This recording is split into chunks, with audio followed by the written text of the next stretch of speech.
Welcome to the Calumet Roundtable. I'm your host, Deanna Francour-Schmidt, and I'm joined by my guest, Dr. Michael Dobberstein, to discuss his current research.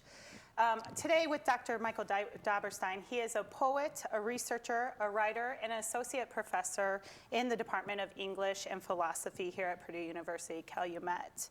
Dr. Dobberstein, please start by discussing your current research.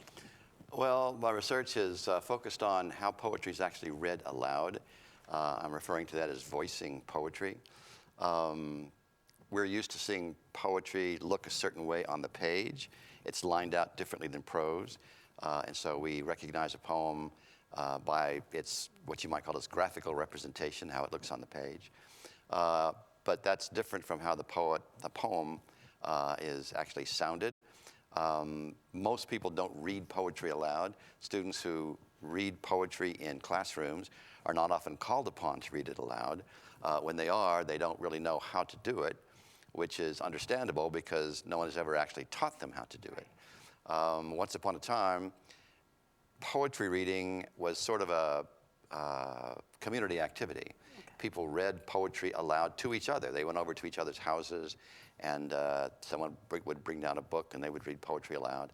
This is in the days, obviously, before radio and television. People had to entertain themselves, and that's one of the ways that they did it. With modern media, I suppose, the practice has sort of fallen into disuse. Poetry is still taught regularly everywhere in literature classes, but it's rarely, the actual sounding of it is rarely focused on. And in fact, poets themselves don't talk about how to voice poetry. Critics, people who write a lot about poetry, don't talk a lot about how to voice poetry. It's almost as though voicing poetry has become something of a dead art. Even though lots of poets give poetry readings and they read their own poems in whatever way they think is appropriate. But as I say, as a teacher of poetry myself, it occurred to me rather early on that my students didn't have the faintest idea about how to actually read poetry out loud. So I focused on, trying to sort of investigating that. Okay, so why do you think, what do you think caused this shift from people used to reading poetry out loud to now they're not reading poetry out loud, so that you had to actually teach this again in your classroom? Well, I'm sure that there were several causes. Let's go back, about 200 years or so, back to the early 1800s.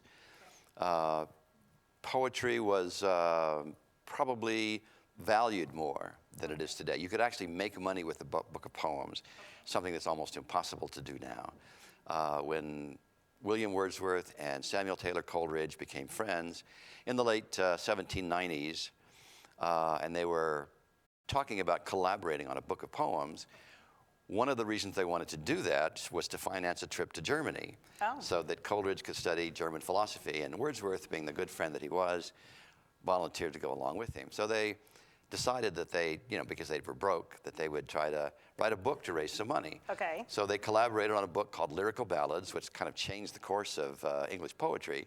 And it then earned them enough money to get to Germany. Wow. If you're a poet today and you wanted to take a trip somewhere, selling a book of poetry probably wouldn't get you enough money. But in those days, poetry sold enough. People bought it. They bought it the way they do bestsellers today. They read poetry quite a bit. In fact, there were people, there were younger contemporaries of Wordsworth and Coleridge who actually made a living writing poetry. There was a woman named Felicia Hemans whose husband had abandoned her, and she had several children to raise, and she turned to writing poetry and stories, and she, earned enough money to support her family, something that poets today would not be able to do. So part of the reason for this shift, I suppose, is that poetry is read less in whatever way, even just in a book. Most people encounter poems in the classroom. I teach poetry in several literature classes here at Purdue Calumet, and one of the first questions I always ask students when we start talking about poetry is, how many people read poetry? And in a class of 25 or 30 students, 1 or 2 will raise their hands sort of diffidently, as though they're not quite sure whether they should answer that question. Yeah, because then they might be put on the spot, and I might ask another question like, well, what poems do you read? Right. And then they're kind of stuck. But occasionally people, of course, do read poetry, but it's not something that people just read the way that they did They used a long to. time ago. Okay. And how do your students respond when you go in there that first day and you say, okay, you know, I'm assuming you tell them you're going to start reading poetry aloud. How do they respond to that? Well, I don't often ask my students to read poetry aloud because I usually don't have the time to go into teaching them how to read it aloud. It actually it requires probably more time than you'd be able to spend in a classroom just talking about how to do that. There's a couple of good books that talk about reading poetry aloud. One of them is a fairly recent book by a poet named Robert Pinsky. That's one of the best things I've read.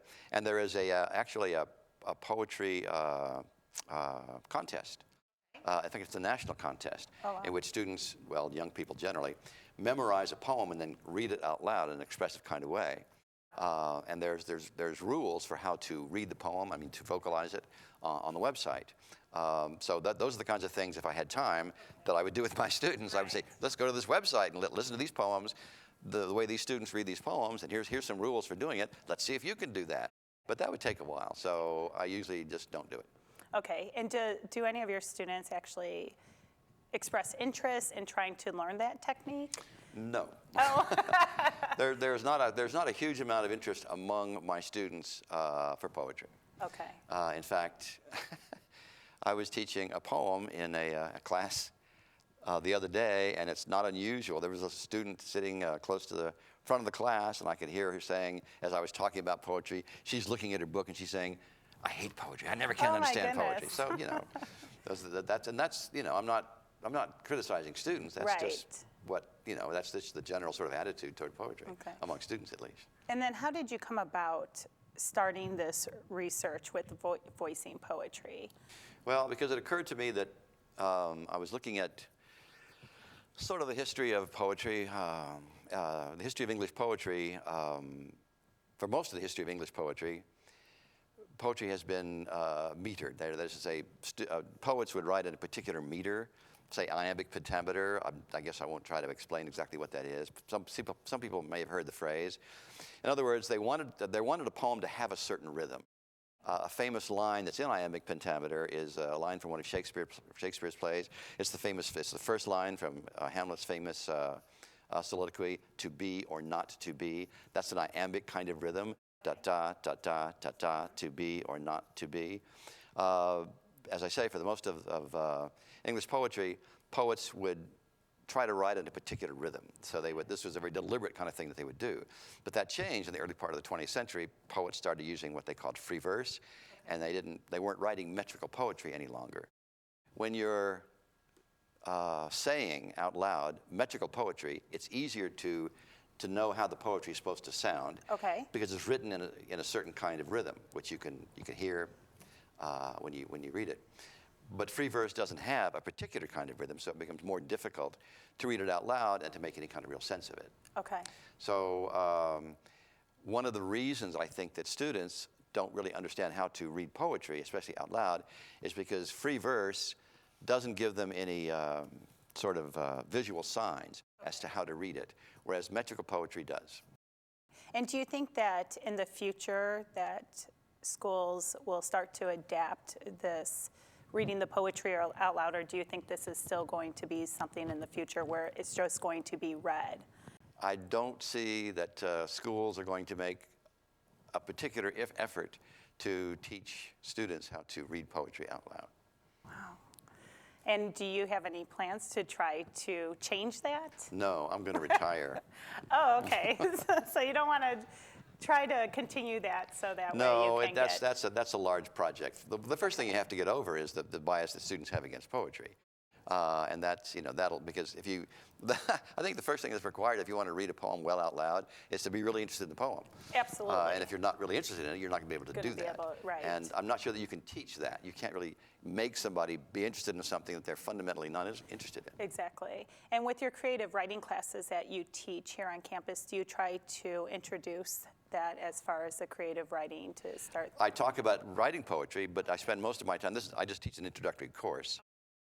We don't have an advanced course in poetry here at all. We have some advanced courses in writing prose, writing short stories, and writing creative nonfiction, we call it.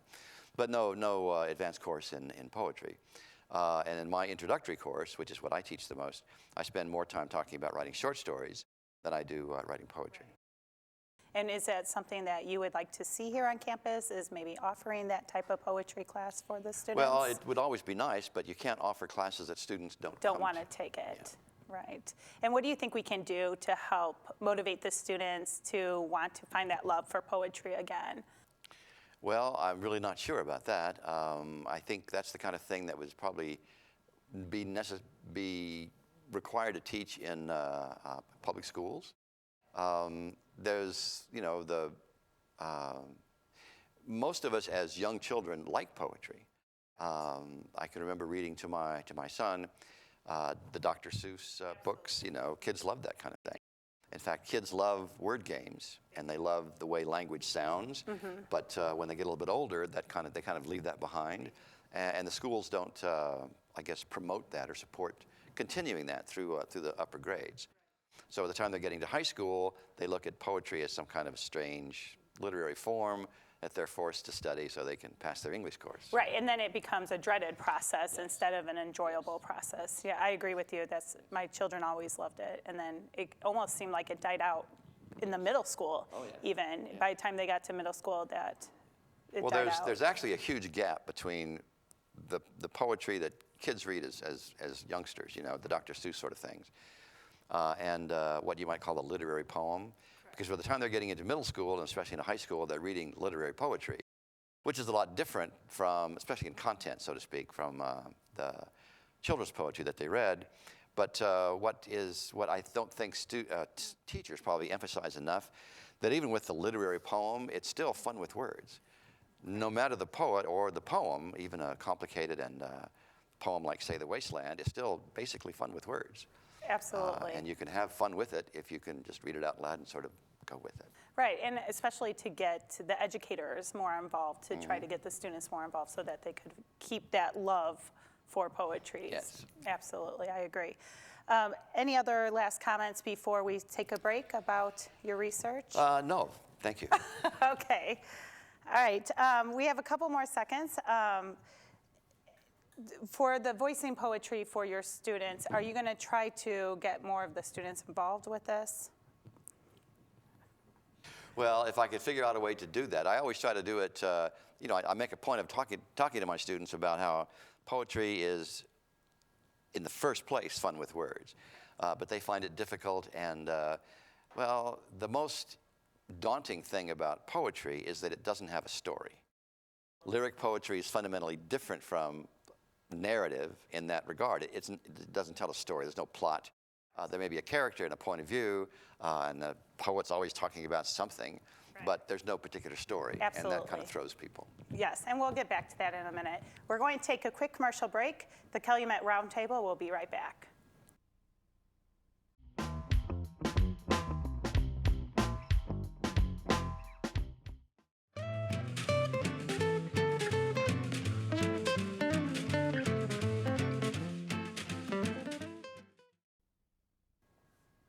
Welcome back to the Calumet Roundtable. I'm your host, Deanna Francour-Schmidt. My guest today is Dr. Michael Dobberstein, and we are continuing our discussion on his poetry. So, Dr. Dobberstein, what do you think the difference is between somebody dabbling in poetry and actually being a poet? Well, there could be a really fine, blurred line between dabbling and being a poet. The notion that there's someone special about being a poet is kind of a romantic notion. The Romantics had the idea that poets ought to be visionaries. They ought to see special things in the world, and their poetry should be about the special things that they've seen. The poet, for instance, might call upon some natural force to help send his message out through the world. That's what Shelley believed. In fact, Shelley, in a famous essay called The Defense of Poetry in about, 1819, 1820, made the famous claim that poets were the unacknowledged legislators of the world, which is a pretty big claim for poetry, right? So, but the notion that poets were that special has kind of died down in recent centuries, certainly recent years. But I suppose, Well, a friend of mine who was a poet once said that a poet publishes poetry. You can't really be a poet unless you write it. So I guess that's a good place to start. If you want to be a poet, you have to write it, and you have to do it fairly regularly, I suppose. Perhaps the other thing that you might kind of require, so that you're not just a dabbler, is the notion that it's real work to do it, and that a poem might require several different versions. You might have to work on it as like a draft, redrafting it the way you would other kinds of writing in order to get it quite right. You also, to be, I suppose, a real poet, would want to pay a lot of attention to how poetry has been created over the last several years. If your native language happens to be English, you'd want to look really carefully at what English-speaking people have done with poetry, and that's a long period of time. That takes, that would be a lot of study. It's virtually a lifetime to study it and study it closely, I suppose. But there would be an acknowledgement on the poet's part that there was a kind of a long training period necessary.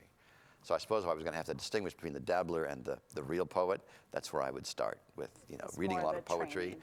Yes, and there's training involved, yes. Okay. And then how would someone who was, say, somebody who wrote poetry, how would they start that process? How would they get their poetry heard? Well, there's lots of places to get poetry heard. There's a bar, actually, in Chicago. I think it's still there, called the Green Mill. It was a jazz club. And the man who ran the Green Mill many years ago developed an idea he called the Poetry Slam. And people can pay a fee and come and read their poetry aloud, and the audience decides who, at least I think this is still the way it's done, the audience decides whose poetry is the best by applause, and the person who gets the loudest applause, he wins or she wins. In fact, there are national poetry slams. If you win, and I think this works the same way that other contests do. You win at a local level, and then at a regional level, and eventually you get to go to the National Poetry Slam. And this is quite it's a big deal. I've never actually been to one.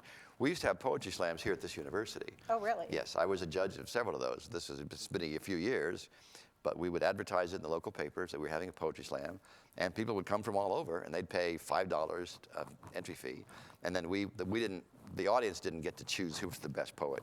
There were about 3 of us who would, and there were several different rounds, and people would, whoever was the winner would get to take all the money. So, there was a real incentive for reading your poems. But anybody could do that, any citizen could come and do that. And the poetry slams in Chicago are basically the same way. You pay a fee, and you can go and read poetry. Let's say, declaim it out loud. That's the poetry slam kind of poem is perhaps a bit different than you might think of the literary poem that other people write, in fact, that I write. Could you tell us how it is different? No, I can't. I'd have to let you listen to a poetry slam poem, to try and show you the difference. It's not so much a question of showing you the difference as it is sort of being able to let you hear the difference. Poetry slam poetry is mostly meant to be heard out loud. The kind of poetry that you might find in a literary magazine wasn't written primarily to be heard out loud in a competitive kind of venue. The notion of the poetry slam is really fairly recent. I think it's only about 20 or 30 years old. And it was a way of, I think, of the man who owned the Green Mill of just getting more customers, and it works, and people have a good time doing it. We had a good time when we were doing poetry slams here. Did you have a lot of students that would participate in the poetry slam? We had students who participated. We had people from all over the area who would participate. People liked to do it. We stopped doing it because after a period of time, interest in it kind of waned. We simply weren't getting as many applicants as we had before. Some of this has to do with kind of sometimes what's kind of going on at a national level. The man who was poet laureate about, 10 years ago, perhaps 12 years ago, was a poet named Robert Pinsky, and he developed a program that he called the Favorite Poem Reading. And people would advertise favorite poem readings all over the country, and you didn't have to pay anything. You just showed up, and anybody who showed up could read their favorite poem, we had several of those here too, and people like to do that. When Robert Pinsky was the poet laureate and advertising it and going on television and talking about it, and it was, there was advertisements in the national press, and it got people's attention. As it turned out, lots of people have lots of poems that they would like to read out loud, and when they're sort of given permission to do it, they come and read them, and that was kind of fun to do too. Now, is that a program that you would like to see started back up here on campus? Well, we've tried having a favorite poem reading on campus. We did it a few years ago, and not many people came. I think it kind of takes the boost of a national presence like Robert Pinsky's to make it work. What would be some advice that you would give to your students who express an interest in writing poetry? Well, I suppose the first thing I would say is what I said earlier about the training period. Read as much poetry as you can. Nobody writes poetry in a vacuum. You have to know about poetry. You have to have seen a poem somewhere. It's a peculiar kind of art form that's distinguished from other kinds of art forms. So you'd have to know what people do to make something look like a poem, right? Or to sound like a poem, what goes into it, that kind of thing. So you want to look at a lot of different kinds of poetry. One of the things that you might want to, and you have to sort of think about some of the questions that poets have been asking themselves, especially since the beginning of the 20th century, like what is the difference, is there some kind of essential difference, let's say, between poetry and prose? How do you know when something really is a poem and not just prose? You can see it on the page, and poetry looks different than prose on the page, but suppose you heard an utterance, someone saying something, and you couldn't actually read it as they were saying it. Could you distinguish what they were saying? Could you say that that's a poem or that's prose? If someone were speaking poetry that you'd never heard, would you know indeed that it was poetry? And if so, how would you know that? How was poetic speech distinguished from prosaic speech? Those are the kinds of things that poets think about and sort of investigate, and it's one of the ways that they train themselves to learn their art. Okay. Now, would you recommend a famous poet where someone should start reading if they express an interest in poetry, where they should start, where they would begin? Well, where would they begin? You could always do an historical study and start with the great Renaissance English poets such as Shakespeare and kind of work your way up. That's basically what English curricula, curricula in the study of English literature does. We have survey courses where we start before there was even poetry written in what we would call modern English. And then, that gives students an opportunity to see how the language as well as poetry developed over time. As far as if someone is interested in writing in a kind of American idiom, you would want to look carefully at the poetry of Robert Frost, who was very good. In fact, nobody's ever done it better, of adapting sort of colloquial speech to the literary poem. He wrote in metrical verse, but his language sounds very colloquial. It doesn't sound poetically forced, doesn't sound stylized.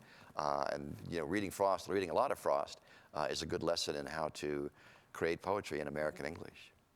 What inspired you or motivated you to find that love of poetry? I was thinking about that as I was driving over here for this interview, and I was wondering if I was going to have an answer. I can remember distinctly studying poetry my senior year in high school. In fact, we were studying a poem by Shelley. And I thought to myself, because I was kind of a smart aleck kind of kid, I thought, I can imagine myself in later years having intellectual interests. I thought that I was going to be an intellectual. But I can't ever imagine myself, I thought, liking poetry. I don't understand what in the world could be interesting about this. And then several years later, for some reason, I just started writing poetry. I have no idea why. And as it's developed, I can find quite a bit of intellectual interest as well as other kinds of interest in poetry. So as an arrogant 18-year-old, I couldn't see that, but later I could. But I don't know really what drove me or led me to write those poems. I think it had something to do with just kind of wanting to put words together in some kind of what I thought might be an interesting way. I think it was basically just trying to have fun with words. I don't know what led me to do that. I was taking a course someplace and starting to doing some writing, and I started to put words together in what I thought would be a poem. And then I thought, well, that's kind of interesting, and I was so proud of myself. I kind of sat there and looked at it for 2 or 3 days, thinking, wow, I wrote a poem. That's really something. And then it occurred to me, if I wanted to write other poems, it was going to be a job of work, and it has been work ever since. But it's been fun. Do you have a favorite poem that you would like to read to us that you have written? That I have written? Yes. I could do that. Okay. Are we nearing the end of this? We are. Okay, so you want a short poem then, don't you? Correct. All right. This is a fairly recent poem. It's called November as Meditation. You ready for this? I am. All right. Are you sure? November as Meditation. In the lull between seasons, an absence of season. The sky shows it, limitless gray or hard, polished blue. The autumn drama of clouds and leaves over. Color was a moment. Trees reborn now in nuances of brown and gray bear the suspiration of wind alone rattling long, dark branches. There may be rain at night. A cold dampness that darkens the road casts the odd shadow on steps, a reminder, say, of weather, or an idea barely grasped, how things long to be nothing but their own isolate, lonely selves, released from the burdens of direction and desire, like the brown field devoid of either growth or decay, or the singular dry leaf free in the random wind. That was wonderful. Thank you. That is all the time we have on our program. Thank you, Dr. Michael Dobberstein, for joining us today in the Calumet Roundtable. I'm your host, Deanna Francour-Schmidt. Have a great day.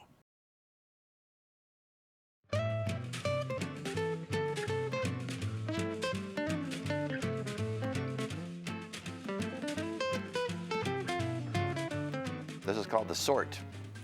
We all have a choice, but do we know ascent from descent? Does A climb to Z or fall row by row? Does 10 rise from 1 or drop away? Some take a lifetime to sort it out. Many believe that first principles come first. Life should be lived sans doubt. Others look for the sudden burst from experience, call it revelation, the epiphany of joy, the varum of delight that comes in the odd concatenation of things bathed in a whole new light.